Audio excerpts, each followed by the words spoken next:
കാര്യം ചെയ്യാം, നാളെ തൊട്ട് കരോൾ സംഘങ്ങളെല്ലാം BJPയുടെ മാരാർജി ഭവനിൽ വന്ന് രജിസ്റ്റർ ചെയ്യാം. ഞങ്ങൾ ഇന്ന ദിവസം ഇന്ന സ്ഥലത്ത് കരോൾ നടത്തുന്നുണ്ട്, എപ്പോഴാണ് നിങ്ങൾ ട്രെയിനിങ് ഉള്ളതെന്ന് പറഞ്ഞാൽ മതി, ഞങ്ങൾ അവിടെ വരാം. അപ്പൊ ഷോൺ ജോർജ് എന്ത് ചെയ്യും? ഈ പുതിയ മാരാർജി ഭവൻ വലിയ മാരാർജി ഭവനാണ്, അപ്പൊ എല്ലാവരെയും ഉൾക്കൊള്ളാം. അവിടെ ഒരു ഹോളിൽ ഈ കരോളിന് പോകുന്ന സംഘങ്ങൾക്ക് എല്ലാവർക്കും കൂടെ ഷോൺ ജോർജിന്റെ വക ട്രെയിനിങ്, പാട്ട്, എങ്ങനെ പാട്ട് പാടണം, എങ്ങനെ ഡാൻസ് കളിക്കണം, എങ്ങനെ ഡ്രസ് ചെയ്യണം എന്ന് പറഞ്ഞൊരു ട്രെയിനിങ് നിങ്ങൾ സംഘടിപ്പിക്കും. അതിൽ പങ്കെടുത്തിട്ട് പോകാം.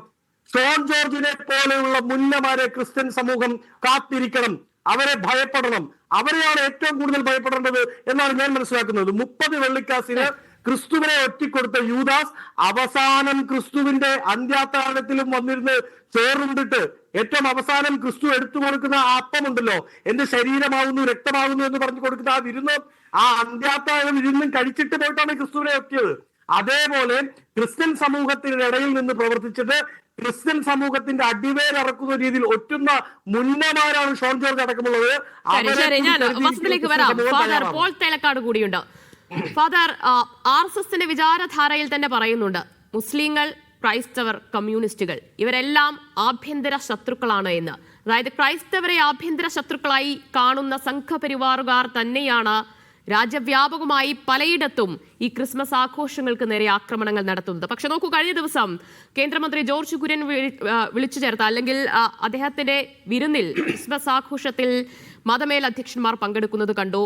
ഈ രീതിയിലുള്ള ആക്രമണങ്ങൾ ഗൗരവപൂർവ്വം ചർച്ച ചെയ്തു പോലും കാണില്ല, അത് അറിയിച്ചോ എന്നതുപോലും നമുക്കറിയില്ല. എന്നിട്ടും ഈ രീതിയിൽ ആക്രമണങ്ങൾ അരങ്ങേറുകയാണ്. കഴിഞ്ഞ ദിവസം പോലും ഉണ്ടായി, ഇന്നും ഒരു പക്ഷേ ഉണ്ടായിട്ടുണ്ടാകും. ദിവസം 2 ക്രൈസ്തവർക്ക് നേരെയെങ്കിലും ആക്രമണങ്ങൾ നടക്കുന്നുണ്ടാകുമെന്നാണ് കണക്കുകൾ സൂചിപ്പിക്കുന്നത്. ഇപ്പോഴും നേരം വെളുക്കാത്തത് ആർക്കാണ് ഫാദർ? വളരെ ദുഃഖകരമായ കാര്യങ്ങളാണ് സംഭവിക്കുന്നത്. ഇത് വളരെ ആസൂത്രിതമാണ് എന്നാണ് എനിക്ക് ആദ്യം പറയാനുള്ളത്. സംഘടിതവും ആസൂത്രിതവുമായി നടത്തുന്ന ആക്രമണങ്ങളാണ്. ഇന്ത്യ ഒട്ടാകെ എല്ലാ സംസ്ഥാനങ്ങളിലും തന്നെ ആക്രമണം ഉണ്ടായി. എന്തുകൊണ്ട് ഈ ആക്രമണങ്ങൾ ഇപ്പോൾ ഉണ്ടാകുന്നു എന്ന് ചോദിച്ചാൽ, അടുത്ത കാലത്ത് RSSന്റെ മേധാവി പറഞ്ഞൊരു വാചകമുണ്ട്, ഇന്ത്യയുടെ ഭരണഘടന മാറ്റേണ്ടതില്ല എന്ന് പറഞ്ഞാൽ ഞങ്ങൾ ഇന്ത്യയുടെ സെക്യുലർ സ്വഭാവം മാറ്റിത്തരാമെന്നാണ്. ആ മാറ്റലിൻ്റെ ആ അഴിച്ചുപണിയുടെ ആരംഭമാണ് കാണിക്കുന്നത്. ഇത് 2 കാര്യങ്ങൾ സൂചിപ്പിക്കുന്നുണ്ട്. ഒന്ന്, ക്രിസ്ത്യാനികളെ ഭയപ്പെടുത്തുക. ഈ ക്രിസ്ത്യ സമൂഹത്തെ മുഴുവൻ ഭയപ്പെടുത്തി ഭയത്തിൻ്റെ നിഴലിൽ അക്രമം നടത്തുന്ന അക്രമപരമായ നടപടികൾ കൊണ്ട് അവരെ ഭയപ്പെടുത്തി അടിച്ചൊടുക്കാം എന്നാണ് ഉദ്ദേശിക്കുന്നത്. അത് നടക്കുമോ എന്നുള്ളത് ഇന്ത്യയിലെ ജനങ്ങളാണ് തീരുമാനിക്കേണ്ടത്. നമ്മൾ മനസ്സിലാക്കേണ്ടത് ഹിന്ദുത്വയുടെ വളരെ തീവ്രമായ ഒരു മുഖമാണ് ഇവർ കാണിക്കുന്നത്. അതോടൊപ്പം തന്നെ ഭരണത്തിലിരിക്കുന്നവർക്കും ഒരു പാഠമുണ്ട്. അവർ ഹിന്ദുത്വത്തെ മൃദുല ഹിന്ദുത്വമായി മാറ്റിക്കൂടാ. ഇത് വളരെ തീവ്ര ഹിന്ദുത്വത്തിലേക്ക് വഴിമാറണം. മൃദു ഹിന്ദുത്വത്തിൻ്റെ വഴി സ്വീകരിക്കാൻ പാടില്ല എന്ന് ഹിന്ദുത്വയുടെ നേതാക്കളോട് ഒരു പാഠമാണ് കൊടുക്കുന്നത്. ഇവിടെ നിങ്ങൾ ഓർക്കുക, സാന്താക്ലോസിൻ്റെ വിഗ്രഹവും രൂപവും ഒക്കെയാണ് അടിച്ചു തീർക്കുന്നത്. എന്താ കാരണം? അത് ഇന്ത്യയുടെ സംസ്കാരത്തെ യോജിച്ചതല്ല. ഇന്ത്യയുടെ സംസ്കാരത്തെ യോജിക്കാത്ത എല്ലാം ഇന്ത്യക്ക് പുറത്താക്കണം.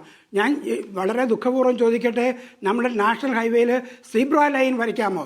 സീബ്ര ലൈൻ ഇന്ത്യനല്ല, ഭാരതീയമല്ല, അത് പുറത്തുനിന്ന് ഒന്നാണ്. ഇവിടെ ടെക്നോളജി ഉണ്ട്, സയൻസ് ഉണ്ട്, നമുക്കിവിടെ ഇംഗ്ലീഷ് വിദ്യാഭ്യാസമുണ്ട്, മെഡിക്കൽ കോളേജുകളുണ്ട്. ഇതൊന്നും ഇന്ത്യൻ അല്ലല്ലോ. ആയുർവേദം മാത്രമാണ് ഇന്ത്യൻ ആയിട്ടുള്ളത്. അത് ഇവിടെ മെഡിക്കൽ കോളേജ് ഉണ്ടാകാമോ? ഇംഗ്ലീഷ് വിദ്യാഭ്യാസം ഉണ്ടാകാമോ? അലോപ്പതി പഠിപ്പിക്കാമോ? അലോപ്പതിയിലെ മരുന്ന് കഴിക്കാമോ? ഇതൊക്കെ ഇന്ത്യയിൽ നിന്ന് പുറത്താക്കുമോ? അങ്ങനെ പുറത്താക്കുമെന്നാണ് സൂചന. അങ്ങനെയാണെങ്കിൽ നമ്മൾ എത്തിച്ചേരുന്നത് അഫ്ഗാനിസ്ഥാനിലായിരിക്കും. താലിബാനെക്കുറിച്ച് പറ്റ പറയുന്ന ആളുകളാണ് ഇവരൊക്കെ. ഇവർ താലിബാനിസത്തിലേക്ക് തന്നെയാണ് മാറുന്നത്. അതേ തീവ്ര ഹിന്ദു മതത്തിലേക്ക് മാറുക. ഈ ഹിന്ദു സംസ്കാരം എന്ന് പറയുന്ന കാളവണ്ടി യുഗത്തിലേക്ക് പിന്തിരിഞ്ഞു പോകുക എന്നുള്ളതാണ്. ഇവിടുത്തെ നാഷണൽ